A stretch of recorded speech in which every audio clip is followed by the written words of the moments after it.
নূর ভাই আমাদের সাথে একটু কথা বলেন, একটু এদিকে আসেন। সংবাদকর্মীরা এখানে আছে ভাই, ভাই একটু কথা বলতে দেন। এই নূর ভাই, কি হয়েছিল আজকে একটু ঘটনাটা একটু আপনার মুখে শুনতে চাচ্ছি। সাউন্ড ওইদিকে দাও, সব চলে দাও, 2-3 জন থাকার বাকিরা দাও। ভাই বলেন, একটু তাড়াতাড়ি বলেন। আপনারা জানেন যে আজকে বাংলাদেশের তথা বাঙালির মুক্তি কথা বলো কেন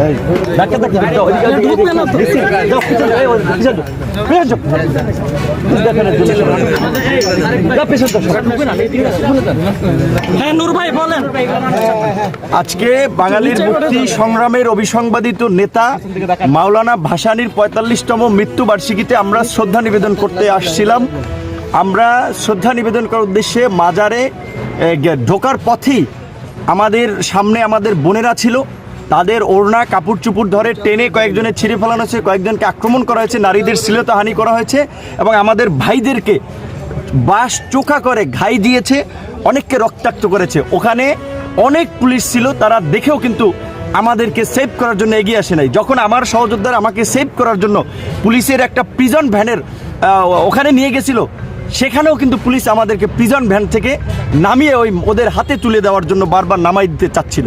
তারপরে আমি পুলিশ টাঙ্গাইল জেলার এসপি সাহেবকে ফোন দিয়েছি, ওসি সাহেবকে ফোন দিয়েছি যে আমাদেরকে একটু প্রোটেক্ট করেন।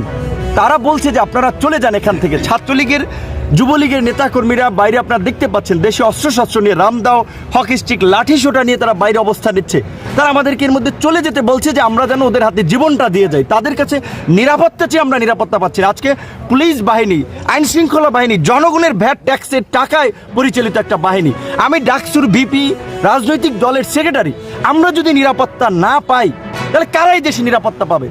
আমরা বলছি যে এখানে তাদেরকে আমাদেরকে মহাসড়ক পর্যন্ত আগাই দিয়ে আসেন, তাদের কোনো রেসপন্স পাচ্ছি না। বরঞ্চ তারা বলতেছে ওদের হাতে আমরা মরি, সেজন্য তারা বলতেছে আপনারা বের হয়ে যান। এটা কোনো কথা? বরঞ্চ আমরা খুব ব্যথিত হয়েছি যে অতিরিক্ত পুলিশ কমিশন আপনার এডিশনাল এসপির যে বক্তব্য আমরা পেয়েছি, যে বলছে যে ছাত্রলীগের উপরে নাকি আমরা হামলা করেছি। আমরা যদি প্রমাণ করতে পারেন যে আমাদের ছেলেপেলে কেউ একটা ফুলের টোকা দিয়েছে, সবগুলোকে জেলে ভরেন।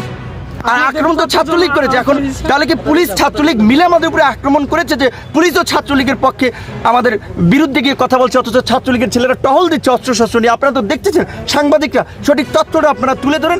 আপনাদের কাছে এইটাই অনুরোধ, রাজনীতি করতে এসে আমরা পাপ করি নাই, দেশের মানুষের জন্য, ভোটাধিকার ফিরিয়ে দেওয়ার জন্য, গণতন্ত্র রক্ষা করার জন্য আজকে আমরা রাজপথে আছি। এখানে ঢাকা বিশ্ববিদ্যালয়ের পড়াশোনা করেছি ইংরেজি বিভাগে, আমরাও তো বিসিএস যে সরকারি চাকরি করে এরকম এসপি, ওসি হতে পারতাম, প্রশাসনিক ক্যাডার হতে পারতাম।